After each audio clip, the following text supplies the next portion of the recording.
أعوذ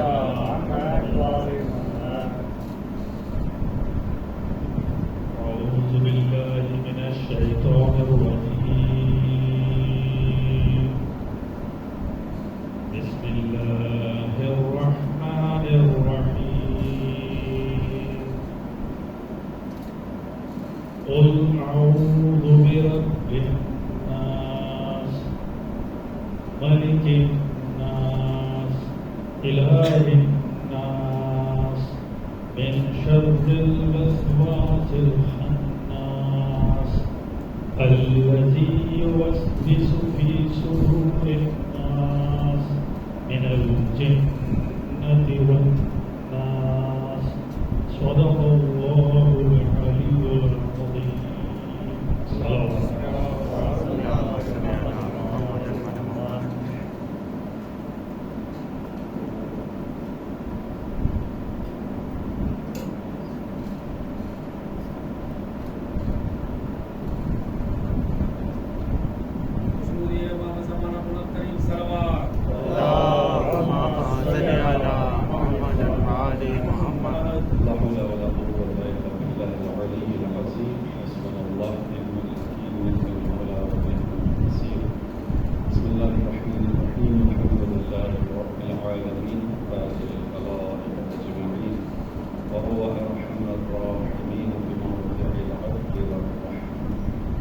وأشد المعاقبين في الشدة والنفاس ثم الصلاة والسلام والتحية والإكرام على رسوله البشير النذير السراج المنير مولانا ومولى الثقلين جد الحسنين أبي القاسم محمد اللهم صل على محمد وآل محمد وعلى أهل بيته الطيبين الطاهرين المعصومين المسلمين الذين أصاب الله عنهم الرجس وطهره تطهيرا اللهم صل على محمد وآل محمد وسيما قرة عين الرسول الزهراء المتون مولانا صاحب العصر والزمان أما بعد قال الله الحكيم في كتابه الكريم بسم الله الرحمن الرحيم يوم ندعو كل أناس بإمامهم ومن يؤتي كتابه بيمينه فأولئك يقرؤون كتابهم ولا يظلمون فتيلا درود محمد اللهم صل على محمد وآل محمد. سے پہلے والے آواز کو ہماری گفتگو کا نہج البلاغہ امام مہدی علیہ السلام کو بات کا مشتمل جو کتاب اس میں سید وزیر تعلیم کیا اور وہ آپ کے سامنے کہ اس کے علاوہ بھی امام مہدی کے دیگر اقوال حکمتیں اور باتیں جو دیگر کتابوں میں ملتی ہیں نہج البلاغہ میں بلاغت کے اعتبار سے جمع ہوئی ہے. اس میں ہم نے جو موضوع رکھا تھا وہ امامت اور رہبری کے عنوان سے رکھا ہے. امامت اور رہبری کی شرائط اس کے اندر ایک دوسرے کے اوپر حقوق ہیں اس حوالے سے گفتگو. امام کے عنوان امام اپنی امت کو کیسے دیکھنا چاہتے تھے, اس امت کے درمیان کیا مسائل تھے جس کی وجہ سے امام علی کو 25 سال ایسے گزارا کرنا پڑا کہ اسی نقش گزارنے کے خطبے کے اندر کہ گویا حلق میں ہڈی اور آنکھوں میں کانٹا ہے, جو امام علی کی اصطلاح ہے کہ اس طرح سے 25 سال جو ہے گویا حلق میں ہڈی اور آنکھوں میں کانٹا ہے. یہ موضوع رکھنے کا اور اس کو نہج البلاغہ سے پڑھنے کا مقصد یہی ہے کہ نہج البلاغہ سے آشنائی میں اضافہ ہونا چاہیے. ہمارا افتخار یہ ہے کہ ہماری کتاب نہج البلاغہ ہے, یہ امام خمینی کا جملہ ہے جو انہوں نے وصیت میں لکھا. انہوں نے کہا کہ ہمارا افتخار یہ ہے کہ نہج البلاغہ ہمارے امام کی کتاب ہے, یعنی ایک آنر ہے ہمارے لیے, شیعہ کے لیے آنر ہے. لیکن آیا یہ فقط جملہ اس پر ختم ہو جانا چاہیے کہ آنر ہے بس اس پر ہم اکتفا کر لیں, یا نہیں اس کتاب کے ساتھ قرآن کے ساتھ ساتھ اس کتاب کے سائے میں بھی بیٹھنا چاہیے, پتہ ہونا چاہیے کہ مسئلہ کیا ہے, امام علی نے کیا سکھایا. اسی عنوان سے موضوع آپ کے سامنے رکھا.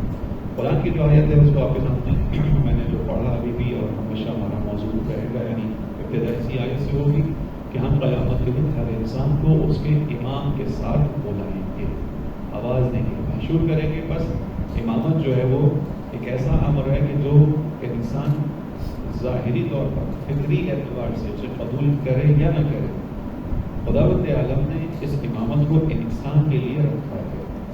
ہر شخص کسی نہ کسی نظام امامت کا ماننے والا ہے. امامت یعنی جو اس کا رہنما ہو، جس کے پیچھے انسان چل رہا ہو.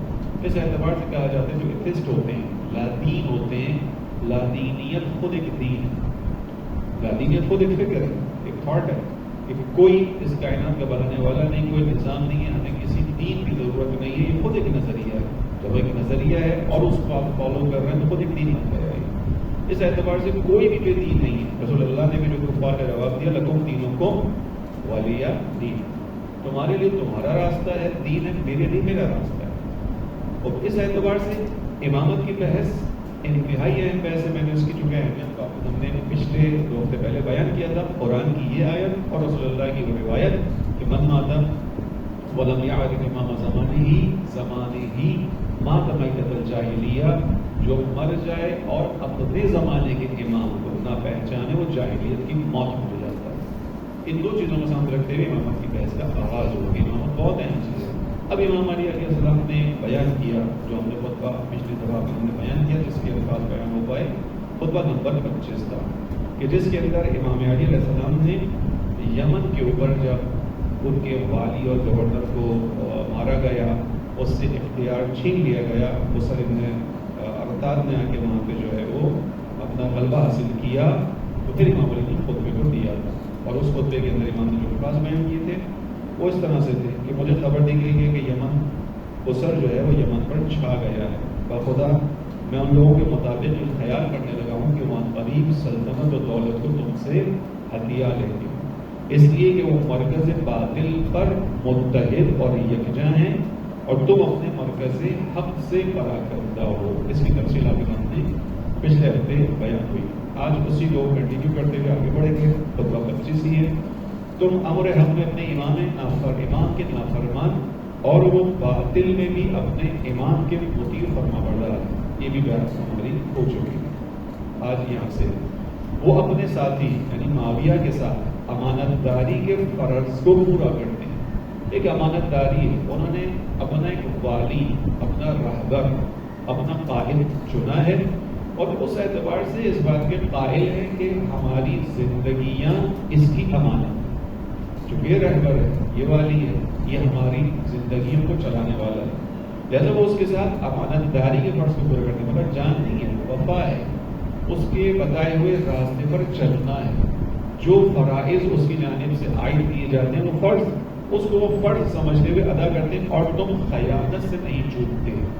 کس کے لیے وہاں بیان فرما رہے ہیں؟ اپنے ساتھ بیٹھنے والے لشکریوں کے لیے. وہ اپنے شہروں میں امن بہار رکھتے ہیں اور تم شورشیں برپا کرتے ہو. وہاں امن ہے، امن و امان، تمہارے شورشیں. اب اس کو آپ آج کے دور کے اوپر بھی منطبق کیجیے گا.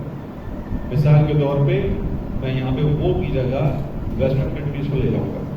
وہ اپنے شہروں میں امن بہار رکھتے ہیں اور تم یعنی مسلمان ممالک اپنے علاقوں میں شورشیں برپا کرتے ہیں. آج کے دور میں بھی اس کو اپلائی ہونا چاہیے نا.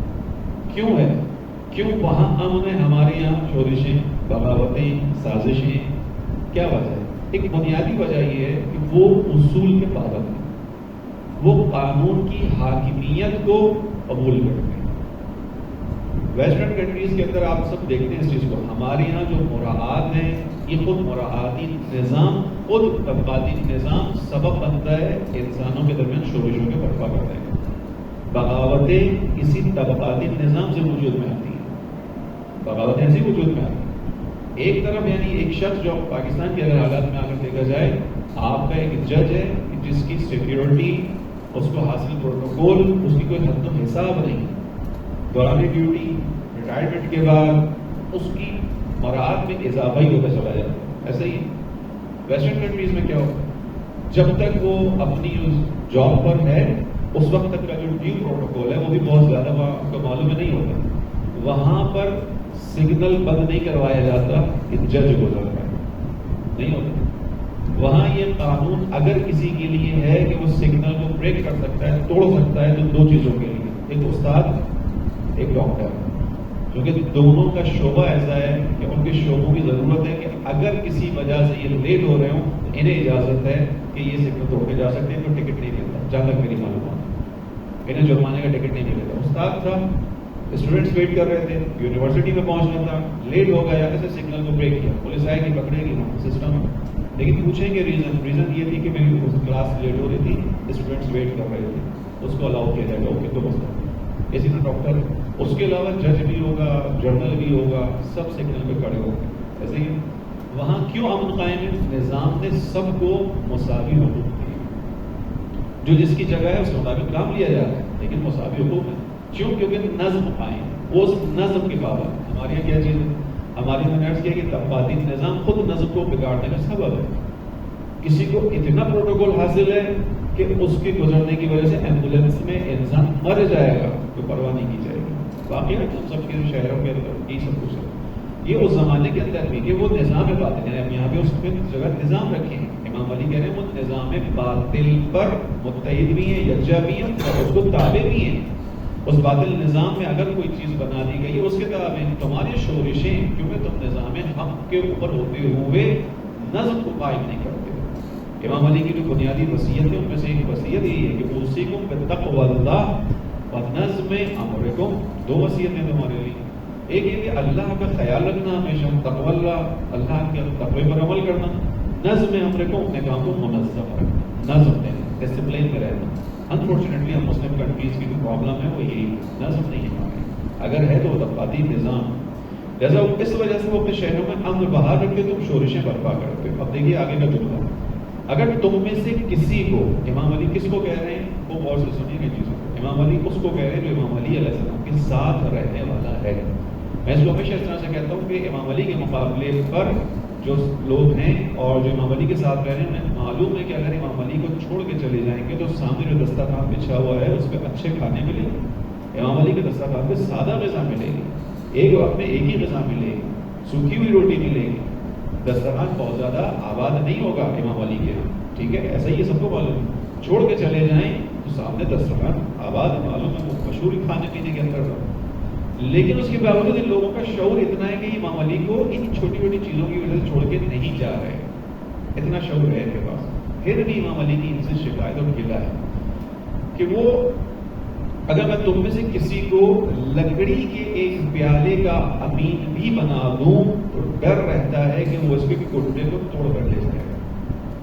اس سے بڑا جملہ شاید درد امام علی کو بیان کرنے کے لیے نہیں ہوگا. لکڑی کا پیالہ, امام علی خود مثال دے دیں کہ میں اگر تمہیں لکڑی کے ایک پیالے, یعنی کیا حیثیت ہے لکڑی کے پیالے کی, سونے کا نہیں, چاندی کا نہیں, ہیرے جواہرات لگا ہوا پیالہ نہیں, لکڑی کا ایک پیالہ جو تم بھی استعمال کرتے ہو, بازار میں ملتا ہے. اس زمانے میں ظاہری طور پر لکڑی کے پیالے ہی ہوتے ہو, تم خود اس کو خریدتے ہو ظاہری طور پر, جس کی کوئی خاص اہمیت نہیں ہے, کوئی قیمت نہیں ہے. میں اگر تمہیں اس کا بھی امین بنا دوں تو تمہاری خیانتوں کی حد ہے کہ تم اس لکڑی کے پیالے کو جو علی تمہارے پاس رکھوائیں گے تم اس میں بھی اس کا کنڈا ہوتا ہے تو توڑ دو.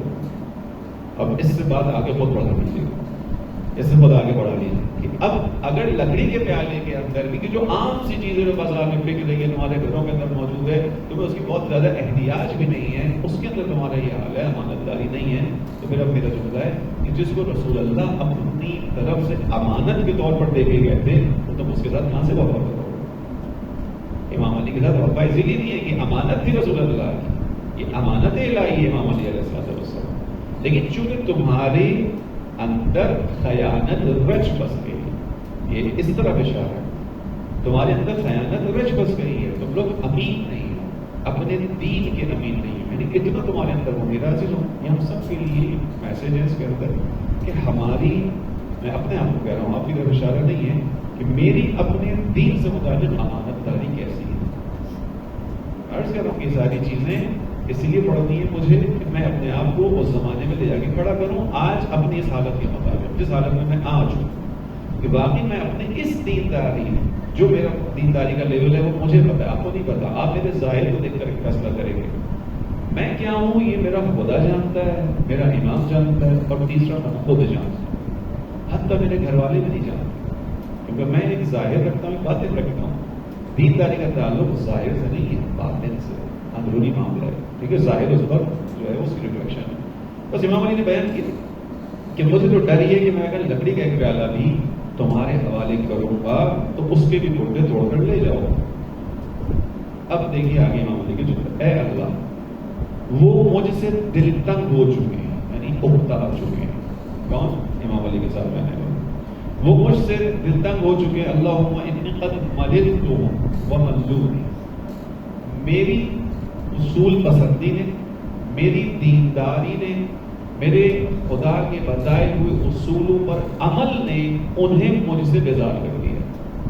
وہ کیوں مجھ سے بیزار ہوئے؟ اس کو تحلیل کیجیے، اس کا انالائز کیجیے کہ کیوں امام علی جیسی شخصیت سے کوئی بیزار ہوگا.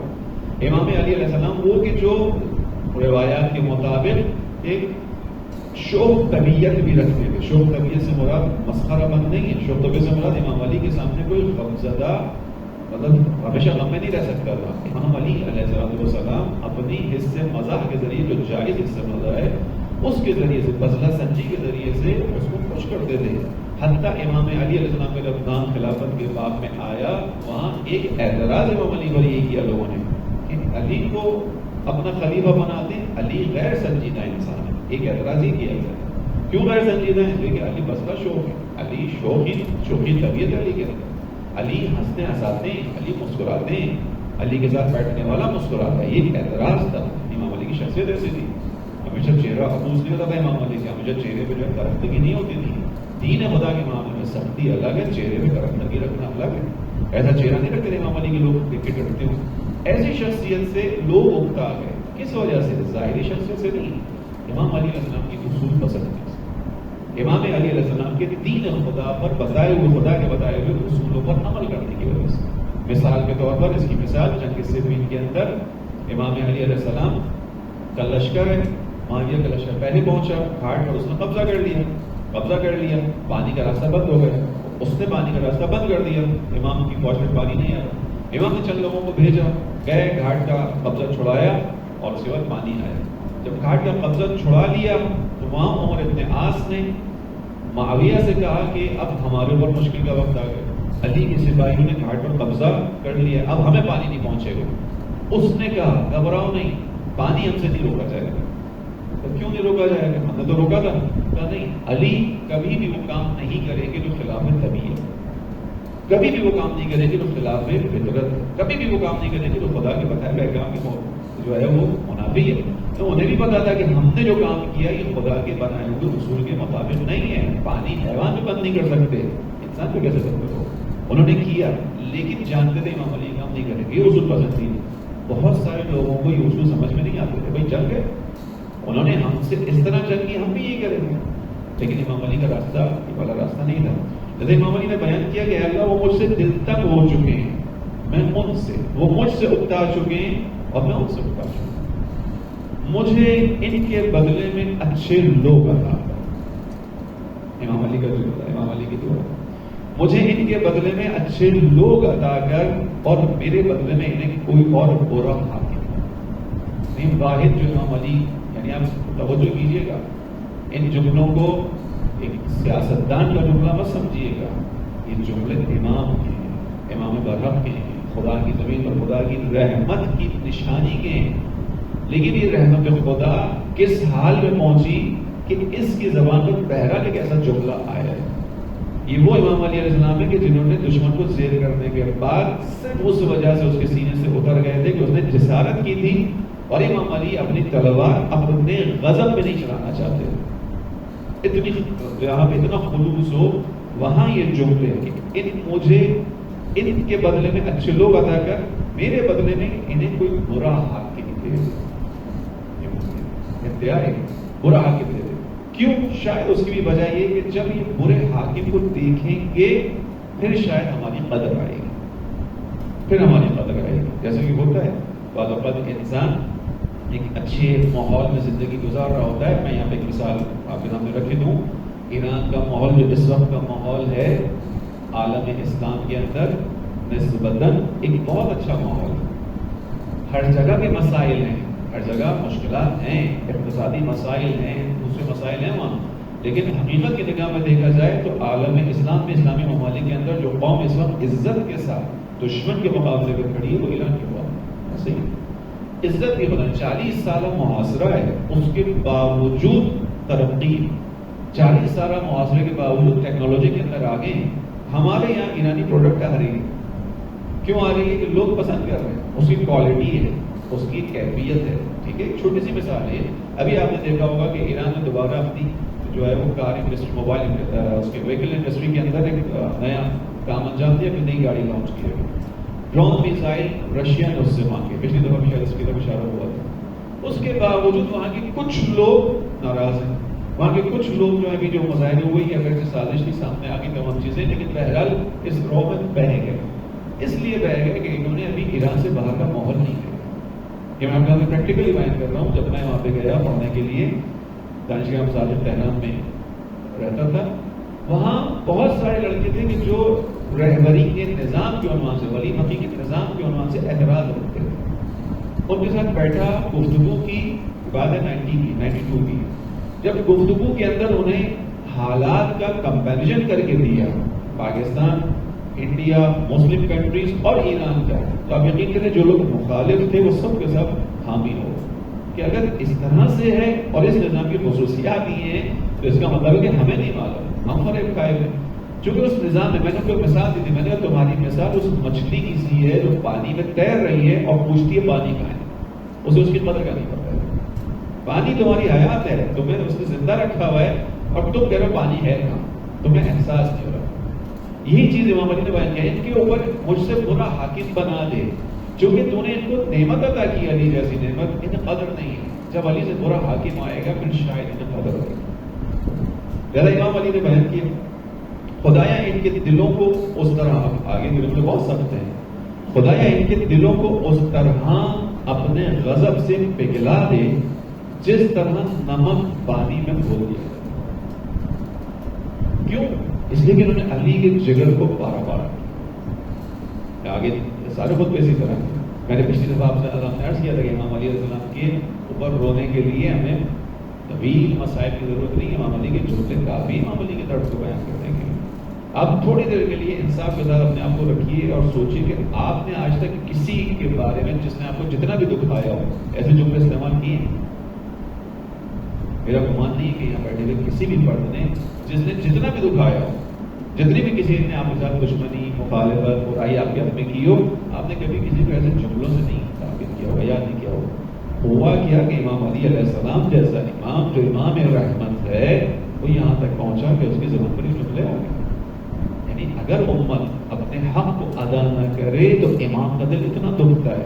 یہی سے بات پلٹا دیجیے اپنے زمانے کے امام کی طرف. یہی وہ فرائض ہیں جو ہمارے اوپر بھی واجب ہیں. اس کے بعد امام کہتے ہیں کہ ان کے خدا ان کے دلوں کو اس طرح اپنے غضب میں پگھلا دے جس طرح نمک پانی میں کھول دیا جاتا ہے.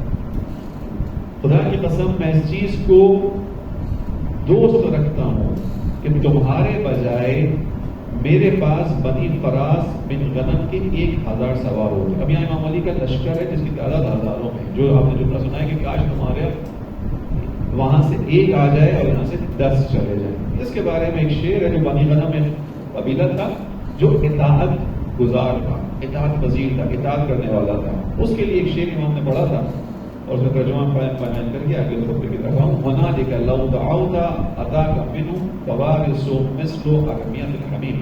یعنی ان کی خصوصیت یہ ہے کہ ان کے بارے میں شاعر نے کہا تھا کہ اگر تم کسی موقع پر انہیں پکارو گے تو تمہارے پاس وہ ایسے سواروں کی طرح پہنچیں گے جو گرمیوں میں بادل کی مانند حرکت کرتے ہیں. جب تیز گرمی پڑتی ہے تو بادل تیزی کے ساتھ حرکت کرتے ہیں اس جگہ پہنچتے ہیں جہاں بارش برسانی ہوتی ہے. امام نے ان لوگوں کو طلب کیا ہے کہ جو اتنے آمادہ ہوں کہ جب وقت ضرورت آ جائے تو وہ کوتاہی سے کام نہ کریں.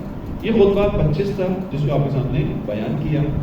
اگلا خطبہ، خطبہ نمبر 27، اس خطبے کا جو عنوان ہے اور فضل الجہاد، جہاد کی فضیلت ہے. اس کو میں پورا نہیں پڑھوں گا آپ کے سامنے. اس کا جو آخری ٹکڑا ہے وہ ہے البرمہ بالناس، یعنی جو اپنے ساتھ چلنے والے افراد ہیں ان سے بیزاری کا اظہار.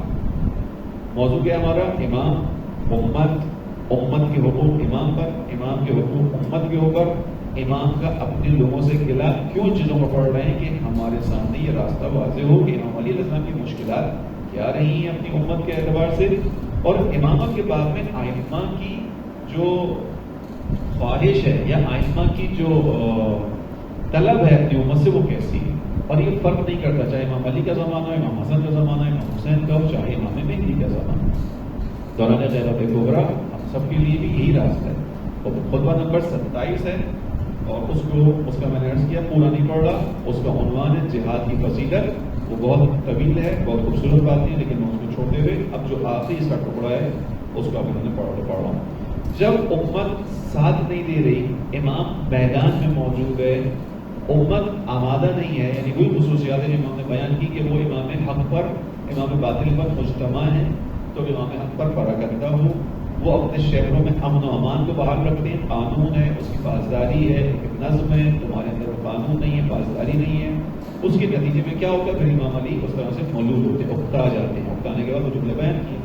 اس کے بعد امام ان لوگوں کی خصوصیات کو ایک اور ٹکڑے میں بیان کر رہے ہیں. تو پسند ہے کس طرح کے جملے امام ان لوگوں کے بارے میں جو ہیں تو بظاہر ساتھ لیکن ساتھ دینے پر آمادہ نہیں ہے. اس کو ایک جملہ کہا جاتا ہے کہ لشکر کے اندر یا فوج کے اندر ایک ہوتا ہے سپاہی لشکر, ایک ہوتا ہے سیاہی لشکر. پر واضح سپاہی لشکر جو آمادہ ہے, ہردم مسلح ہے, اپنے فرماندے اپنے کمانڈر کی آواز پر لبیک کہنے کے لیے تیار کھڑا ہوا ہے, یعنی آمادگی کے ساتھ. ایک ہے سیاہی لشکر جو لشکر موجود ہے, اس کے ہونے کی وجہ سے سروں میں ایک سر کا اضافہ ہے, آمادگی نہیں. امام علیہ السلام ان کی رکشا کر رہے ہیں. وہ جو امام کے ساتھ تھے, جو عنوان امام قبول رکھتے تھے, جو عنوان رہبر قبول کرتے تھے, ساتھ لینے پر تیار نہیں. ان کو امام علی نے کس چیز سے شباہت دی؟ جملہ امام علی نے ایسا شروع کیا اس کے اندر, یا اشباہ الرجال ولا الرجال. مشہور جملہ آپ نے باہر اس کو خطبہ کی زبانی سنا, یا اشباہ الرجال ولا رجال, اے مردوں کی شکل و صورت والے نامردوں. امام علی کی مردوں کی صورت والے نامردوں. کس معنی میں نامردی ہے؟ وہی وفا اطاعت کے معنی. یعنی اگر امام کا ماننے والا مطیع نہ ہو, فرما بردار نہ ہو, اطاعت گزار نہ ہو, آمادہ نہ ہو امام کے حکم پر چلنے کے لیے, امامت کی نگاہ میں یہ شکل ہوگی اس کی مرد والی, نہ مرد, اس کے اندر جوان مردی نہیں ہے. اس کا مطلب ہے کہ مردانگی کا تعلق, یعنی ایک صفت ہے مردانگی, جوان مردی ایک صفت ہے, اس کا تعلق ہے ہی وفا سے, اس کا تعلق ہے ہی اطاعت سے. اور اکثریت اشباہ الرجال ہے. تو سوال پوچھیے کہ کوئی رجل بھی تھا یا نہیں تھا ماں امام علی کے پاس؟ تھا. کون تھا رجل؟ بیسمت تمار رجل, بیسمت تمار مرد. امام علی علیہ السلام نے جس کو بتا دیا تھا کہ یہ جگہ ہے, یہاں پر پھانسی پہ چڑھائے جاؤ گے, بیسمت تمار اس جگہ سے عشق کرنے لگے کہ جہاں انہیں امام علی علیہ السلام کی محبت میں یا اس جرم کی پاداش میں پھانسی پہ چڑھایا جائے گا. رجل تھے لیکن کم تھے. امام علی نے کیا بیان کیا؟ یہ اشباہ الرجال, اے مردوں کی شکل والے نہ مردوں, اے وہ لوگوں کہ تمہاری عقلیں حجلہ نشین عورتوں کی مانند ہیں. امام علی علیہ السلام کے جملوں کی تیزی کو آپ محسوس کیجئے گا انشاءاللہ. یعنی امام علی کے ہاتھ میں میدان جنگ میں تلوار ہے, ممبر پہ یہ جو زبان ہے یہ بھی ذوالفقار ہے. ذوالفقار کیا کرتی ہے؟ حق اور باطل کو الگ کرتی ہے, حق کے سپاہی باطل کے سپاہی کو الگ کرتی ہے. یہ جملے بھی حق اور باطل کو الگ الگ کر رہے ہیں, جو میرے آپ کے لیے پیغام ہے. تمہاری عقلیں بچوں کی سی ہیں اور تمہاری سمجھ حجلہ نشین عورتوں کی مانند ہے. کیا مطلب حجلہ نشین عورتوں کی مانند ہے؟ واضح چیز, یعنی جو خاتون گھر سے باہر نہ نکلے, جو ہمیشہ گھر میں بیٹھی ہو, اسے نہ پتا ہو کہ باہر کیا ہے, ماحول کیا ہے, سیاست کیا ہے, اس وقت کس چیز کی طلب ہے, کس چیز کی ضرورت ہے, اسے باہر کے ماحول میں کچھ نہیں پتا, وہ واقف ہی نہیں ہے. یعنی جب وہ واقف نہیں تو اس کا ریورس کیا ہوتا ہے؟ جو واقف نہیں ہوتا وہ غافل ہوتا ہے. یا واقف ہے انسان, آگاہ ہے, یا غافل ہے. تو وہ واقف نہیں ہے, وہ آگاہ نہیں ہے, اس کو سمجھ ہی نہیں ہے باہر ہے کیا, ماحول کیا ہے. تم بھی حالانکہ باہر کے ماحول میں ہو, تم تمام مقاصد دیکھ رہے ہو. معاویہ یا اس کے مقصد جو اس کے سپاہی ہیں, لشکر ہیں, ان کی تمام سازشیں تمہارے سامنے ہیں. اس کے باوجود تم نے اپنی عقل کو بہت سطحی طور پر رکھا ہے.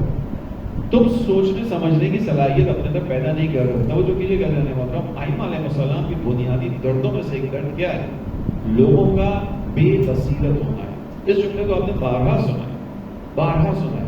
ہر زمانے کی امت مسلمان مومنوں کے لیے جس چیز کی شدت کے ساتھ ضرورت ہے وہ بصیرت ہے.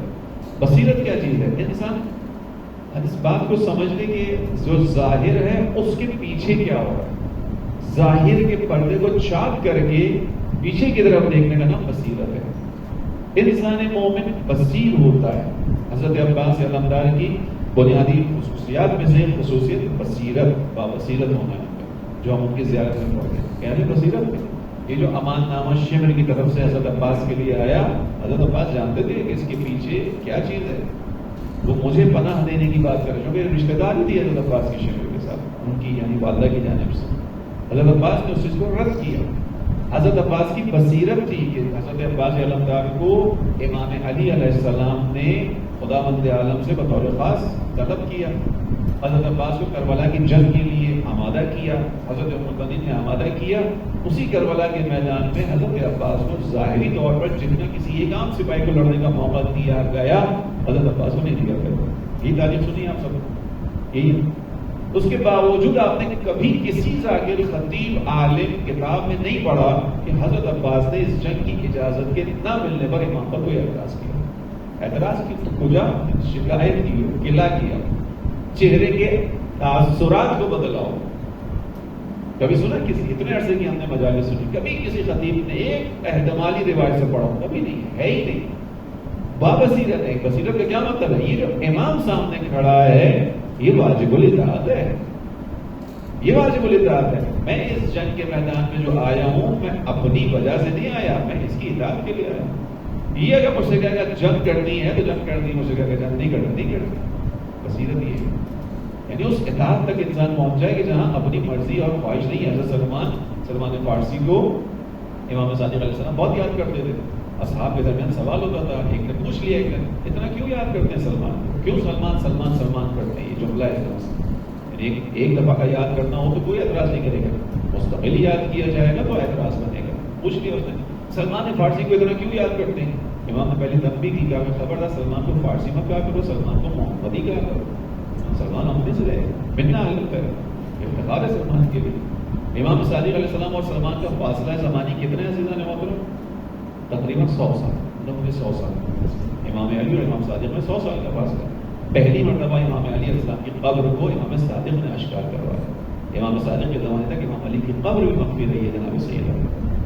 اور سلمان اور امام علی میں اتنا فاصلہ ہے، امام صادق یاد کرتے ہیں.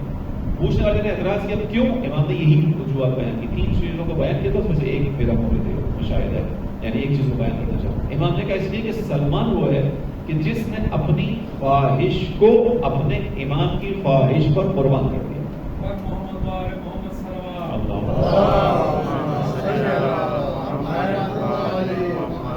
سلمان کو اس لیے یاد کرتا ہوں کہ سلمان نے اپنی خواہشات کو اپنے زمانے کے امام کی خواہش پر قربان کیا تھا. یعنی سلمان کی خواہش وہ نہیں ہوتی تھی جو امام علی کی نہیں ہوتی تھی. توجہ کیجیے گا. بس امام نے کیا کہا کہ تمہاری عملیں مجلے کی اندر بیٹھی ہوئی عورتوں کی مانند نہیں، یہ تمہارے اندر بصیرت نہیں. سلمان نے بصیرت نہیں. سلمان نے تلوار پہ ہاتھ نہیں رکھا ہے، امام علی کے ہاتھوں میں رسی بندی ہوئی دیکھی، تلوار نہیں نکالی.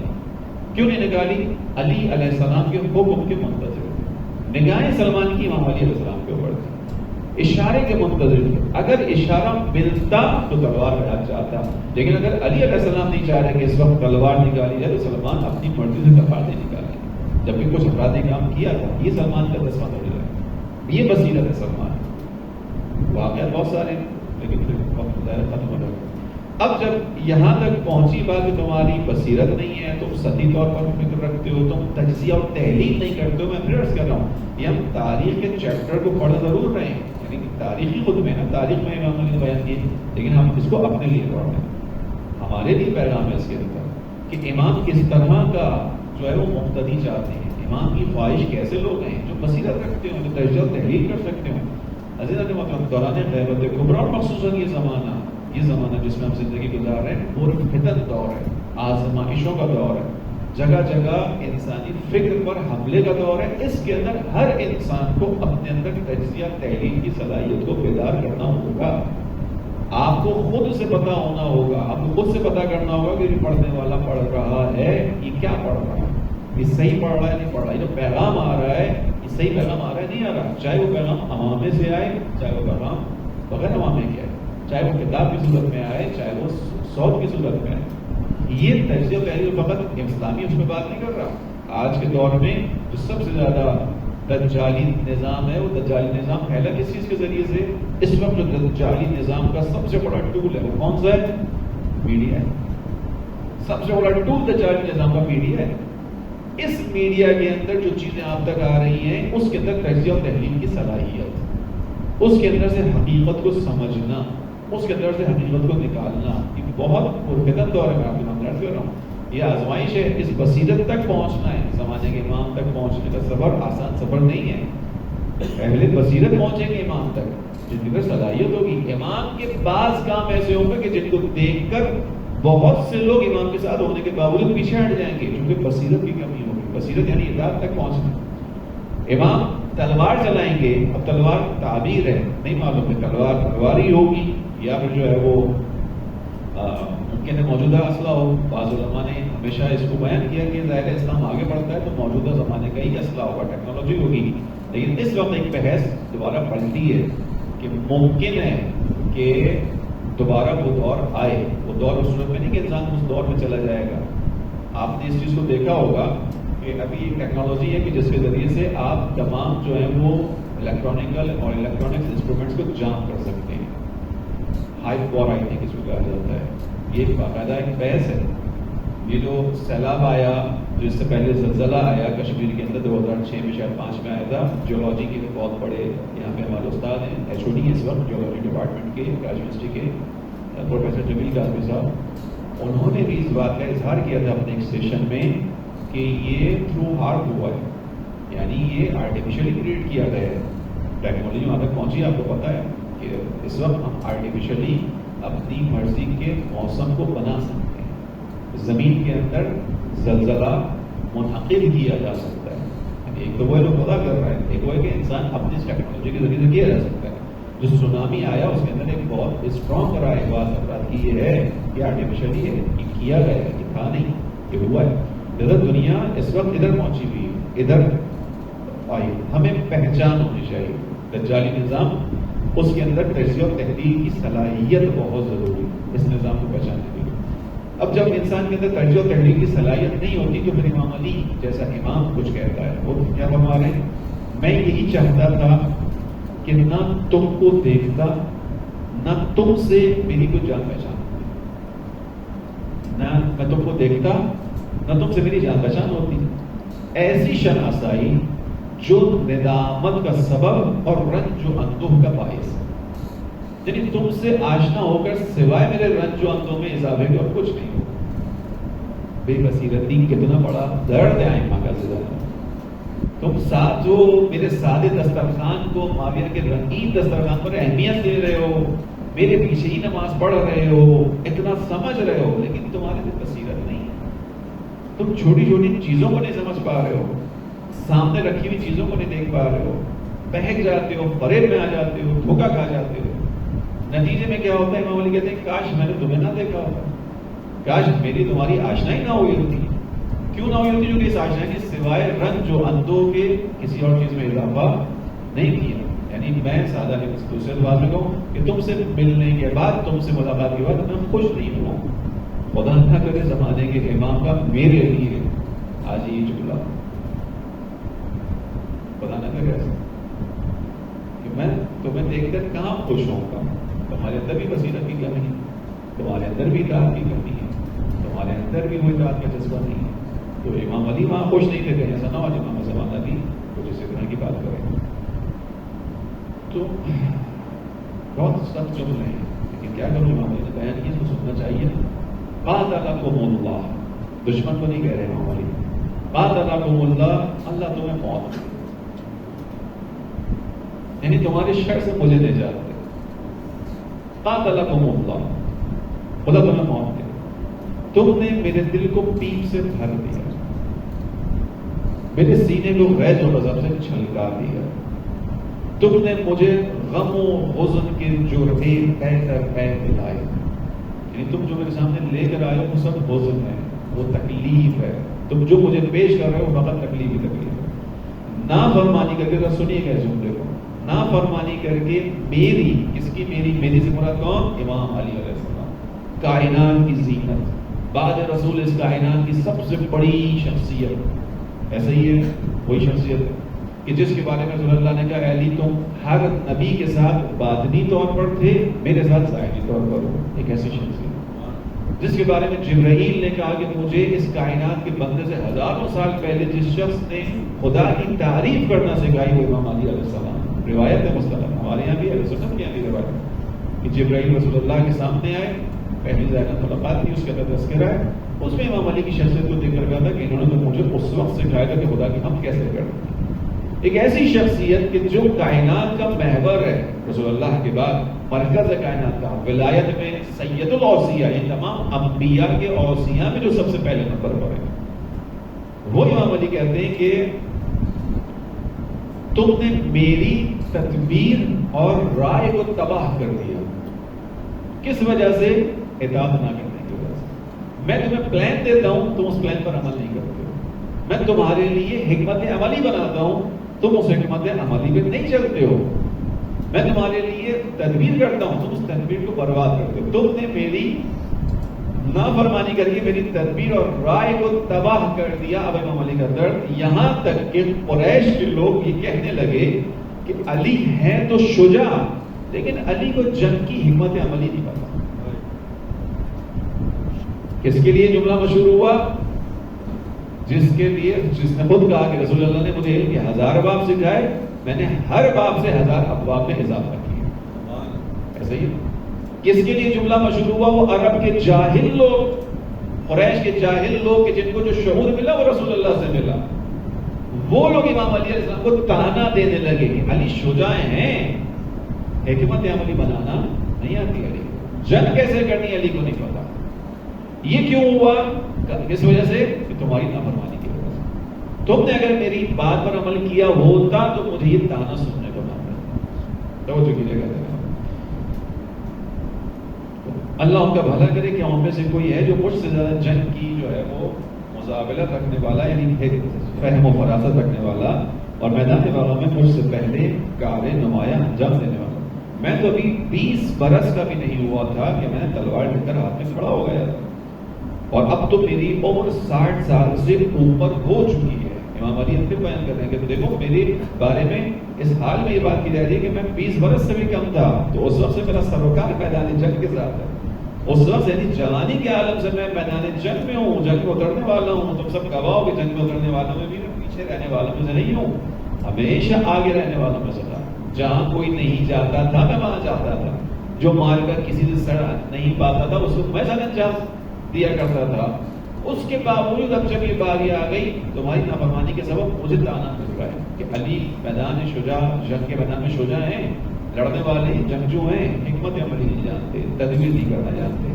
اس کے بعد امام نے کہا کہ اب تو میرا سن 60 سال سے اوپر ہو گیا ہے. یعنی انسان اگر ایک طبیب اس کے اندر بھی آ کر اس کو وہ کرے کہ بھائی جیسے جیسے انسان کی عمر بڑھتی ہے ویسے ویسے اس کا تجربہ بڑھتا ہے, ویسے ویسے اس کی رائے پختہ ہوتی چلی جاتی ہے. ایسے ہی ایک بچے سے بھی بڑا بنتا ہے, وہ آہستہ آہستہ جیسے جیسے اور اس فیلڈ کے اندر انسان رہے آہستہ آہستہ کر کے اس فیلڈ کا ماہر بن جاتا ہے, ایکسپرٹ بن جاتا ہے. اسی طرح ہوتا ہے.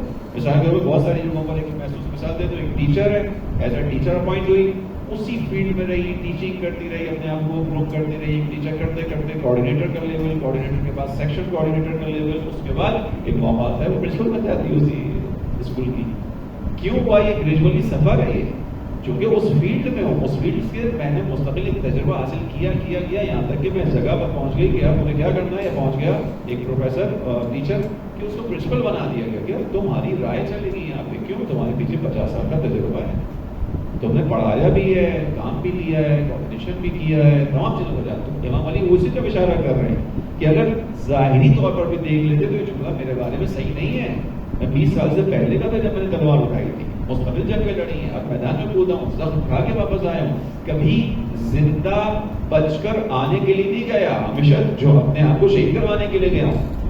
اس کی گواہ کیا چیز ہے کہ جب بھی جنگ سے بچ کر آیا ہوں اللہ کے رسول سوال کیا, اللہ کے رسول یہ جنگ کے تمام ہو گئی, علی کی شہادت نہیں ملی. رسول اللہ کہتے علی تمہارے لیے وہ موقع ہے, ملے گا وہ موقع, آئے گا وہ. امام علی نے کیا کہا کہ اب تو اتنا میرا سن ہو چکا ہے, اب تو میں پختہ ہوں ان چیزوں میں, جب میں پختہ ہوں ان چیزوں میں تو تانا دے رہے ہو کہ علی کی جنگ ہی نہیں آتی. یہ تانا اس لیے برداشت کیا کہ تم اطاعت نہیں کر رہے, تم نے اطاعت کی ہوتی, علی کو سنا ہوتا تو تمہاری وجہ سے علی کو تانا نہ سننا پڑتا. آگے امام علی نے جملہ کہا ولکن لا رائے لمن لا یقر, بہت ہی میں واقعی افسردگی کے ساتھ یہ جملہ بیان کر رہا ہوں کہ یعنی انتہائی امام علیہ السلام کے درد دل کو بیان کر رہی ہے، بے چارگی کو بیان کر رہی ہے چیز. ولیکن لا رائے لمن لا یطاع، لیکن کیا کرے وہ شخص، کیا رائے دے وہ شخص کہ جس کی کوئی سننے والے نہ. ولیکن لا رائے لمن لا یطاع، وہ رائے کس کو دے جس کو کوئی سننے والے ہی نہ ہو، جس کی کوئی اطاعت کرنے والے ہی نہ ہو. کس کو رائے دے گا، وہ کس کو بتائے گا، اس کی کون سنے گا. یہ امام علیہ السلام نے خطبہ نمبر 27 میں بیان کیا. جملے بہت سخت ہیں امام علی، لیکن آشنائی ہونا ضروری ہے. امام علی نے کیا بیان کیا؟ اس کو میں نے عرض کیا کہ ہمیں فقط اس حد تک نہیں سننا کہ امام علی نے اس زمانے کے لوگوں سے کہا. یہ درد تو پھر امامت کا مشترکہ درد ہے. شاید آج بھی وہ معاملہ ایسا ہی ہے. اس نہج البلاغہ سے یہ سمجھ میں آ رہا ہے اطاعت کی منزل آج بھی ایسی ہے. دوران غیبت کبریٰ کوئی تو نظام ہے اطاعت کا. میں اپنے آپ سے سوال کروں، اپنے آپ سے سوال کریں کہ آیا ہم اس نظامی اطاعت پر ہیں یا نہیں ہے واقعی. جس نے اس نظامی اطاعت پر عمل کیا تو بہت آرام سے بات کروں. ولی باقی کا نظام دوران غیبت کبریٰ میں اطاعت کا نظام ہے. بہت خوبصورت جملہ ہاشم حیدری صاحب عراق کے ایک بڑے مشہور بزرگ علماء میں سے، انتہائی دلیر شجاع انسانوں میں سے، انہوں نے بیان کیا اور بات بالکل سچ نظر آتی ہے. انہوں نے کہا کہ جس طرح 61 ہجری میں امام حسین علیہ السلام نے اپنے کربلا یا کوفہ پہنچنے سے پہلے ایک ٹیسٹ لیا تھا. وہ ٹیسٹ کیا تھا؟ حضرت مسلم ابن عقیل کا بھیجنا. مسلم ابن عقیل کو اختیارات دے کر بھیجا تھا. مسلم کی اطاعت کو اپنی اطاعت کہا تھا، مسلم کی رائے کو اپنی رائے کہا تھا. یعنی مسلم کے ہاتھ پر بیعت ایسے ہی تھی جیسے امام حسین کے ہاتھ پر بیعت. مسلم کی اطاعت ایسے ہی تھی گویا امام حسین علیہ السلام کی اطاعت ایسے ہی تھا. یہ ایک ٹیسٹ کیس تھا. امام نے ٹیسٹ کیا تھا. کیا ہوا تھا؟ لوگ ابتدا میں ہزاروں کی تعداد میں آئے، لیکن جس وقت معاملہ سنجیدہ ہوا، یہ آگے اس طرح کی بہت سی باتیں ہیں اس نہج البلاغہ کے اندر. امام علی نے ان چیزوں کو بیان کیا، انشاءاللہ آئیں گی وہ ساری چیزیں. جس وقت ابھی ابتدا ہے، لوگ آمادہ ہیں، ہزاروں کی تعداد ہے، لیکن جیسے ہی اب آزمائشی گھڑی آنا شروع ہوئی، ابتداء جیسا سخت نظام نافذ ہوا اور لوگوں کو نظر آیا کہ معاملہ تو سنجیدہ ہے. فقط تلوار اٹھانا نہیں ہے، تلوار کھانا بھی ہے. فقط زخم مارنا نہیں ہے، زخم کھانا بھی ہے. فقط سر اڑانا نہیں ہے، سر دینا بھی ہے. نتیجہ کیا ہوا؟ واپس ہونا ہوا ہے. مسلم اسی کوفہ کے اندر اکیلے رہے. نظام اطاعت. ہاشم حیدری صاحب نے کہا کہ جس طرح اس وقت ایک ٹیسٹ ہوا اور یہ کوفے کے لوگ اس میں ناکام ہو گئے، اسی طرح غیبت کبریٰ اور ظہور کا معاملہ بھی ہے. اس کے اندر بھی خدا امام کو پردہ غیبت میں لے کر کیوں گیا؟ اس سوال کو پوچھنا چاہیے ہم سب کو اپنے آپ سے. ہم سب جانتے ہیں چیزوں کو تکرار ہی ہوتی ہے ہمارے گفتگو کی. کیوں امام کو خدا پردہ غیبت میں لے کر گیا؟ اس لیے کہ 11 اماموں کا امام خدا عالم نے امت کا ٹیسٹ لیا. 11 اماموں کو اطاعت گزار امت نصیب نہیں ہوئی. یہی ہے نا حقیقت، فیکٹ تو یہی ہے. امام علی علیہ السلام کو، امام حسین علیہ السلام کو 72 ملے، امام نے قیام کیا. اس کے بعد کیا امام نہیں ملے لوگ. امام صادق کے سامنے 4000 کا لشکر ہے، بظاہر لشکر ہے، لیکن امام کے سامنے جب یہیں سے کوئی شخص آتا ہے بڑا سامنے کہتا ہے قیام کیجیے، اتنے ہزاروں لوگ ہیں. امام مشہور واقعہ ہے، تندور بڑا کرواتے ہیں، کہتے ہیں بیٹھ جاؤ، نہیں بیٹھتا. امام کہتے ہیں اطاعت نہیں ہے. آتے ہیں ہارون مکی، تندور میں بیٹھتے ہیں. امام پوچھتے ہیں کتنے ہیں ہارون مکی جیسے خراسان میں، جو تم کہہ رہے ہو خراسان بھرا ہوا ہے، قربانی دینے میں تیار ہے، جان دینے میں تیار ہے. وہ کہتا ہے مولانا اس جیسا تو ایک بھی نہیں ہے، اس جیسا تو ایک بھی نہیں. امام کہتے ہیں بس اب اس جیسا ایک بھی نہیں ہے تو ہم قیام کس کے سارے کریں گے؟ پھر امام لے کے جاتے ہیں ایک جگہ پہ کچھ شاندار یا پرندے ہوتے ہیں جن کی تعداد 24 25 32 ہوتی ہے زیادہ سے زیادہ. امام کہتے ہیں اس تعداد میں ہوتے قیام کر دیتے. مسئلہ مرحلہ وہی ہے، اطاعت والا ہی ہے. ٹھیک ہے. اب امام کو خدا پردہ غیبت میں اطاعت نہ ہونے کی وجہ سے لے کر گیا. ہوتی نہیں ہے، لوگ اطاعت گزار نہیں ہے. 11 اماموں کی شہادت ہے، 12ویں امام کو خدا اس لیے لے کے گیا. اب آپ عقل سے فیصلہ کیجیے، اس کو تھوڑی دیر درجہ پہلے خود کیجیے کہ اگر خدا ایک علت کے سبب، یعنی اس دنیا کا نظام کاز اینڈ ایفیکٹ ہے، علت معلوم ایسا ہی ہے نا، کاز اور ایفیکٹ ہے. امام کی غیبت میں جانے کی کاز کیا ہے؟ چونکہ غیبت میں جانا تو ایفیکٹ ہے، معلوم ہے. علت کیا ہے؟ اس علت کو پہلے دیکھا جائے گا، اور جب تک علت موجود رہے گی، کاز موجود رہے گا، اس وقت تک اس کا ایفیکٹ موجود رہے گا. عقل کا فیصلہ ایسا ہی ہے. یہ لوگ پنکھا چل رہا ہے آپ کے سروں کے اوپر، لائٹ چل رہی ہے، یہ جو پنکھا گھوم رہا ہے، یہ افیکٹ ہے. کاز کیا ہے؟ الیکٹرسٹی ہے. پنکھا کب تک گھومتا رہے گا؟ جب تک کاز اپنی جگہ پر باقی رہے گی. کاز کیا ہے؟ Electricity, current. اس پنکھے کو گھومنے سے روکنے کے لیے کیا کرنا ہوگا؟ اس کی کاز کو ختم کرنا ہوگا، بٹن کو بند کرنا ہوگا. بٹن بند کیا آپ نے، الیکٹرک سپلائی رک گئی، نتیجے میں پنکھا گھومنے سے رک جائے گا. ایسے ہی ہے افیکٹ جب تک باقی رہے گا جب تک کاز باقی رہے گی. افیکٹ کو ختم کرنا ہے تو کیا کرنا ہوگا؟ کاز کو ختم کرنا ہوگا. امام زمانہ کی غیبت میں جانا افیکٹ ہے. کاز کیا ہے؟ محمد کا نہ ہونا، اطاعت گزار لشکر کا نہ ہونا، مطیع فرما بردار جان دینے والوں کا لشکر کا نہ ہونا، آمادہ نہ ہونا. کب تک یہ غیبت چلے گی؟ کسی اور سے سوال مت پوچھیے گا. کبھی کسی سے نہ پوچھیے گا کہ امام کا ظہور کب ہوگا. کاز آپ کے سامنے، افیکٹ آپ کے سامنے، اس کاز کو خود تجزیہ تحلیل کیجیے، کہیں اور جا کے نہیں کیجیے. میں اپنے آپ کو مخاطب کر کے کہہ رہا ہوں، میں خود دیکھوں اس کاز کے اندر میں شامل ہوں ابھی بھی یا نہیں. میں نے اپنے وجود سے امام کی غیبت کی جو افیکٹ ہے اس کی کاز کو دور کیا یا نہیں کیا. اگر میں خود اس کاز کا ابھی تک حصہ ہوں تو میرا سوال بیکار ہے کہ کب ظہور ہوگا. چھٹے امام کے پاس بھی ایک شخص آیا، آنے کے بعد اس نے کہا کہ مطل فرج کب ہوگا جس کی آپ ائمہ علیہ السلام باتیں کرتے ہیں کہ ہماری حکومت ہوگی، اس کے اندر اتنا عادلانہ نظام ہوگا، سب کچھ ہوگا، تمام دنیا کے مومنوں کو سہولت ملے گی. مطل فرج، یہ فرج کب ہوگا؟ امام نے کہا کہ تمہارا سوال اس شخص کی طرح ہے کہ جس نے رسول اللہ کے سامنے ایک سوال کیا تھا. اب امام اس سے پہلے کہ جواب دیں اس کو بیان کر رہے کہتے کہ امام نے کہا تمہارا سوال اس شخص کی طرح ہے جس نے رسول اللہ کے سامنے آ کے سوال کیا. رسول اللہ نے قیامت کا بہت تذکرہ کیا، قیامت ہوگی، اس جو ہے وہ اپنا حساب کتاب ہوگا، ساری چیزیں ہوں گی. ایک شخص نے سوال پوچھ لیا، یا رسول اللہ متی الساعہ، ساعہ اقتربت الساعہ، سورہ حج کے مطابق ساعہ یعنی قیامت کا وقت. متی الساعہ، یہ ساعت کب ہے، قیامت کب ہے؟ رسول اللہ نے اس کا جواب دینے سے پہلے ایک سوال اس سے پوچھا. تو جو سوال کر رہا ہے کہ قیامت کب آئے گی، یہ بتا، ما اعددت لها، تو نے اس قیامت کے لیے تیاری کیا کی؟ اس کو چھوڑ دے کہ قیامت کب آئے گی، تو یہ بتا تو نے تیاری کیا کی، آمادگی کیا رکھی. وہ جو میں نے بتایا کہ قیامت آئے گی تو ہر چیز کا حساب ہوگا، چھوٹی سے چھوٹی چیز بھی ہوگی، بڑی سے بڑی چیز بھی ہوگی، کوئی چیز ضائع نہیں جائے گی. ما اعددت لها، تو نے اس کے لیے کیا آمادگی کی ہے؟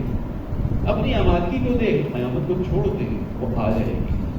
پھر امام صادق نے کہا تمہارا سوال بھی ایسے ہی ہے. اب میں تم سے پوچھتا ہوں، تم پوچھ رہے ہو مطل فرج ظہور کب ہوگا، میرا سوال ہے ما اعددت لها، تم نے تیاری کیا کی اس کے لیے، تمہاری آمادگی کتنی ہے اس کے لیے؟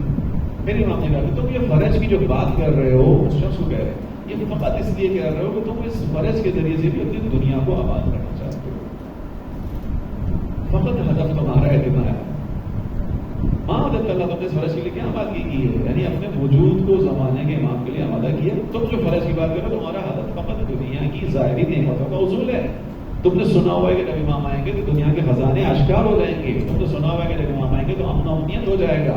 تم اس جہاد بھری زندگی سے بچنا چاہتے ہو، تم اس محنت و مشقت سے بچنا چاہتے ہو، اس لیے ظہور کے تعلق. اب میرے الفاظ ہیں، اگر ظہور کے بغیر ہی تمہاری دنیا آباد ہو جائے، دنیا میں امن و امان ہو جائے، تمہاری زندگی کے اندر اقتصادی حالات اچھے ہو جائیں تو تم کبھی ظہور کی دعا بھی نہیں کرو. چل رہا ہے کام چل رہا ہے، کیا ضرورت؟ یہ ائمہ علیہ السلام کو درد ہے. ٹھیک، جیسا یہاں پہ امام علیہ السلام نے جو آپ نے جملہ بیان کیا وہی کیا کرو، کیا رائے دو کہ جو اس کی کوئی ہدایت کرنے والا نہ ہو. یہ ہمارا خطبہ نمبر 27 تھا. وقت ہمارا 2:50 ہو گیا، یہیں پہ اس کو روکتے ہیں انشاءاللہ. اگلے خطبوں میں اگلا جب موقع آئے گا اس میں آپ کے سامنے بیان کریں گے. یہ عزیزان مطلب مختصر سے آپ کے سامنے بیان ہوا.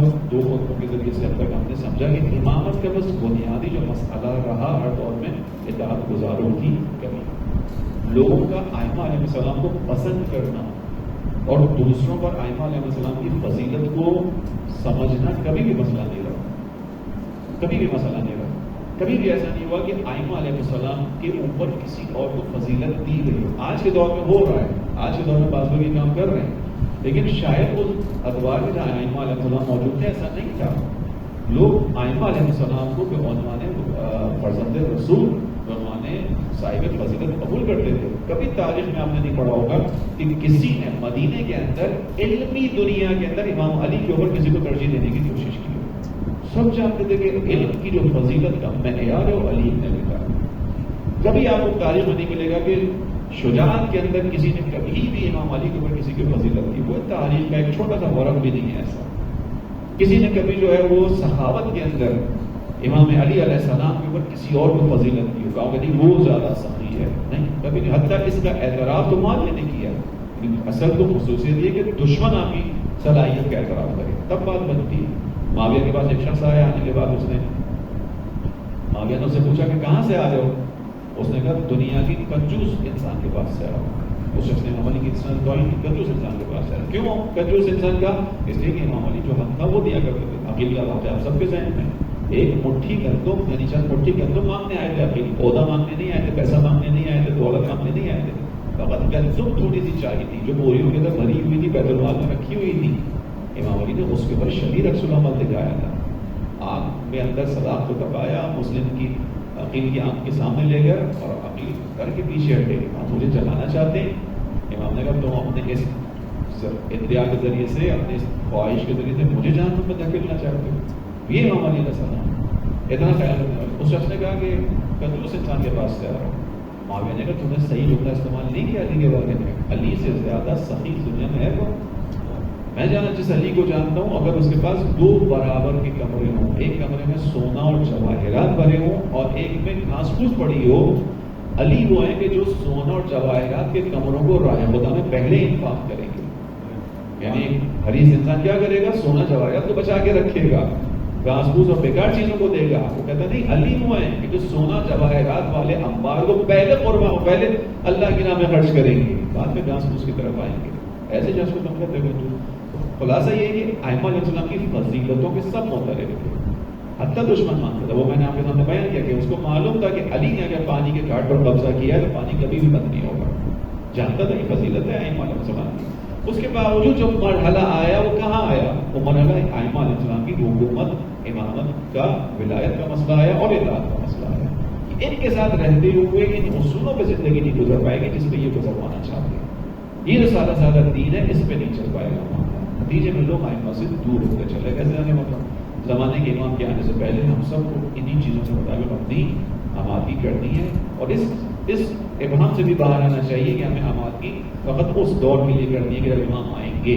امام ہیں, موجود ہیں امام, ہم نے ابھی اپنے آپ کو آمادہ کرنا ہے. اپنے اندر انشاءاللہ اطاعت کا وہ جذبہ اپنے اندر لے کر آنا ہے.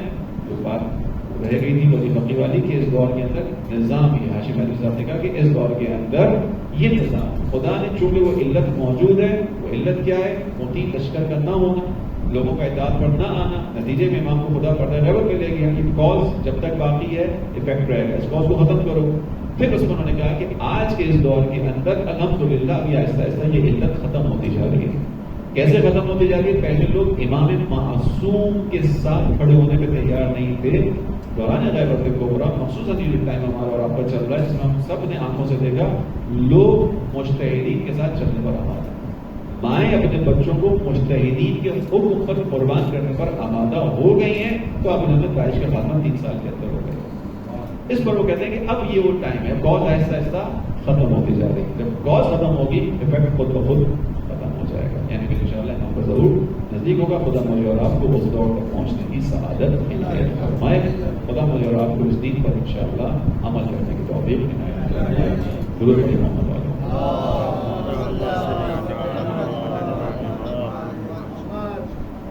سوال اگر کسی کا کوئی سوال نہیں. آپ کے درس سے جو ایک میسج مل رہا ہے وہ یہ مل رہا ہے کہ فضیلت امام کی اپنی جگہ, لیکن ہم بابصیرت خالی فضیلت پڑھ کے یا سن کے نہیں ہو سکتے. اچھا, ہمارے یہاں جو مین درسگاہ ہے وہ تو مجالس کا سلسلہ ہے. اب مجالس میں تو ہمیں صرف فضائل امام ہی بتائی جاتی ہیں, اس کے علاوہ تو کوئی تربیت کی نہیں جاتی. تو اب ہم اپنے نوجوانوں کی جیسا آدمی اپنی تربیت کس طرح کریں؟ ہم نہ عراق میں ہیں, نہ شام میں ہیں, نہ ایران میں ہیں, ہم صرف پاکستان میں بیٹھے ہیں. تو ہماری تربیت کے ذرائع کیا ہو سکتے ہیں؟ ایک اچھی نقطے کی جانب اشارہ ظاہر ہے. آپ نے یہ بیان کیا کہ ہمارے یہاں جو ہے نے ابھی جو سمجھا خود نہج البلاغہ سے سمجھ رہے ہیں، میں نہیں بیان کر رہا ہوں، نہج البلاغہ ہے، میں اس کو نہیں ڈاؤن کر رہا ہوں. اس میں یہی ہے کہ فضائل ائمہ علیہ السلام کی ہیں اور اسی کو بیان کیا جاتا ہے، اور اس زمانے میں بھی لوگ سمجھتے تھے اس فضیلت کو، انکار تو نہیں کرتے تھے، لیکن مرحلہ طے نہیں ہو رہا جب تک انکار کی منزل پڑھنا ہے. ہمارے یہاں جہاں سے پیغام آنا چاہیے وہاں سے پیغام اس طرح سے نہیں آ رہا. ہم اپنی مدارس کے اندر ابھی بھی صرف فضائل کی حد تک ان فضیلتوں کا انکار تو ہے ہی نہیں، بیان کرنا چاہیے ان فضیلتوں کو، یہ سامنے لا کر کتاب کا مرحلہ طے ہوگا. مطلب میں امام علی کو پہلے افضل مانوں گا تو کتاب بتاؤں گا نا، میں کیوں امام علی کو انتخاب کروں گا، میں کیوں امام علی کے مقابلے میں جو لوگ ہیں ان کا انتخاب نہیں کروں گا، پہلے افضلیت سمجھنی ہوگی. اس اعتبار سے تو فضائل کا بیان ضروری ہونا چاہیے، پتہ ہونا چاہیے کہ جو مقابلے پر ہیں وہ کیسے لوگ ہیں، تاکہ مجھے پتا ہو کہ میں جس کے پیچھے چل رہا ہوں یہ اس قابل ہے کہ اس کے پیچھے چلنا چاہیے. زیادہ بیان ہونا چاہیے لیکن اسی کو لنک بھی کرنا چاہیے، اسی کو پھر بیان بھی کرنا چاہیے کہ وجہ سے میں نے بھی بیان کیا آپ کے سامنے کہ فضیلتوں کے باوجود اماموں کا درد یہ ہے کہ کاش میں نے تو میں نہ دیکھا ہوتا تو مجھے نہ دیکھا ہوتا. کیوں؟ یہ لوگ وہ ہیں کہ امام کی فضیلت کے تو قائل ہیں، امام کی افضلیت کے قائل ہیں، اس کے باوجود اطاعت پر نہیں ہے. یہ والا کام میں پارشلی آپ سے ایگری کرتا ہوں، لیکن تھوڑا سا میں آپ کے سامنے سے جو بیان کروں گا کہ اب الحمدللہ ایسے بھی افراد ہیں کہ جو ان چیزوں کو ایسے ہی بیان کر رہے ہیں، اور اگر ایسا نہ ہوتا تو کبھی بھی انقلاب رونما نہ ہوتا، ایسا نہ ہوتا تو کبھی یہ داعش کے مقابلے میں مدافعان حرم کے نام سے اتنا بڑا لشکر وجود میں نہ آتا. ظاہر جو لشکر وجود میں آیا جس میں 18 19 17 20 سال کے جوانوں نے جا کر قربانیاں دی، انہوں نے انہی چیزوں کو سمجھا کہ ان کی افضلیت کو سمجھتے ہوئے جو راستہ ہے وہ ان کی اطاعت کا راستہ ہے. ہاں پاکستان کے ماحول میں یا انڈیا کو اس میں شامل کر لوں گا، یعنی سب کانٹیننٹ، اس کے اندر بہرحال ابھی تک یہ مسائل ہیں. ہم لوگوں نے ابھی بھی ایک ڈویژن بنائی ہوئی ہے، ہم نے مجلس کا معیار وہ رکھا ہے جو ہمارے مزاج کے مطابق ہے. انفارچونیٹلی ہم ہندوستان کے اندر آپ دیکھیں گے کہ شاید یہ کلیم ممکن ہے کلیم ہو، لیکن جتنا میں رہا ہوں جب میں وہاں پہ تھا ایران میں تو تقریباً ہمارے ساتھ 35 کنٹریز کے لوگ رہتے تھے. تو ہم سب اسٹوڈنٹ بیچلر ٹائم گزارتے تھے.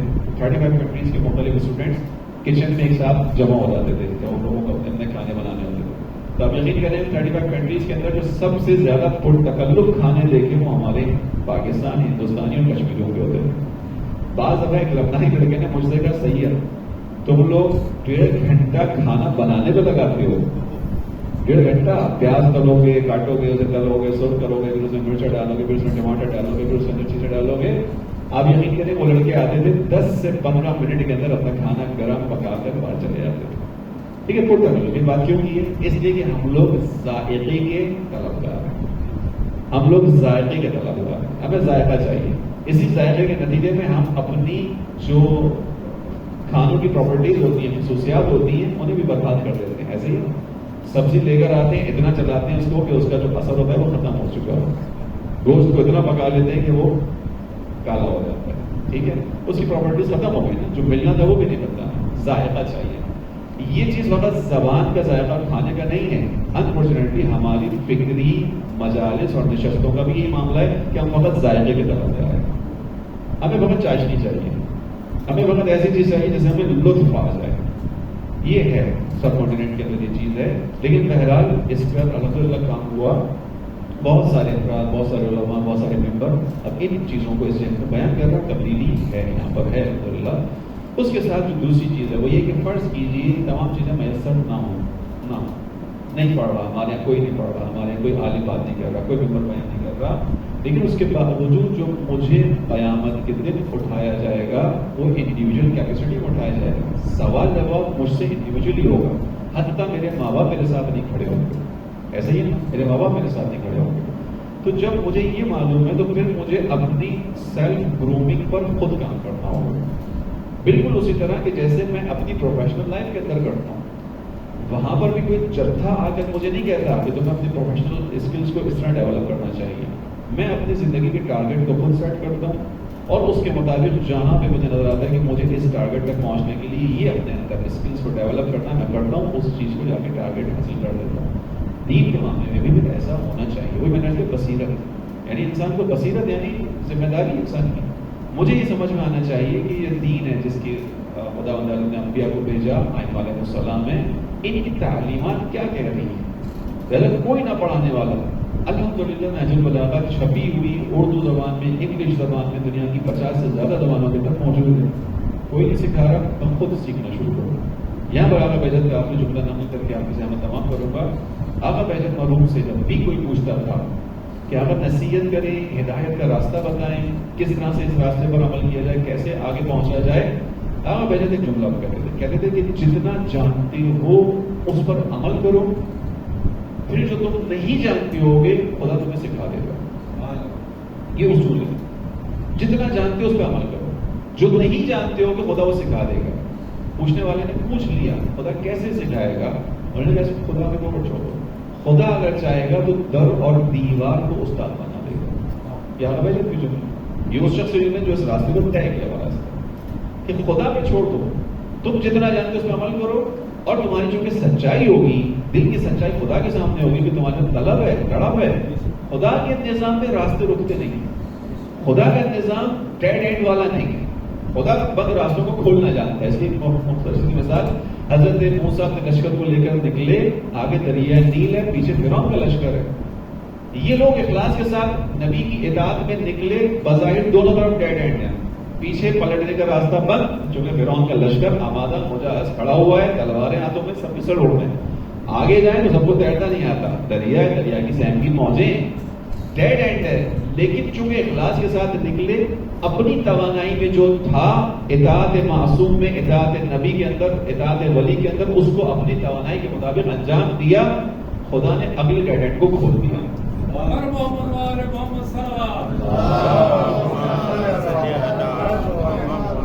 جو بند راستہ تھا خدا نے کھول دیا.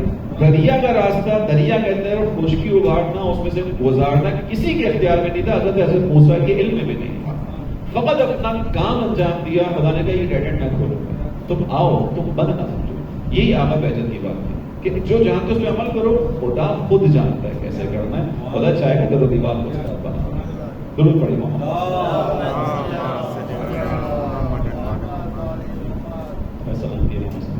بسم اللہ الرحمن الرحیم. اللہم کل ولیک الحجۃ ابن الحسن صلواتک علیہ وعلی آبائہ فی ہذہ الساعۃ وفی کل ساعۃ ولییا وحافظا وقائدا وناصرا ودلیلا وعینا حتی تسکنہ ارضک طوعا وتمتعہ فیہا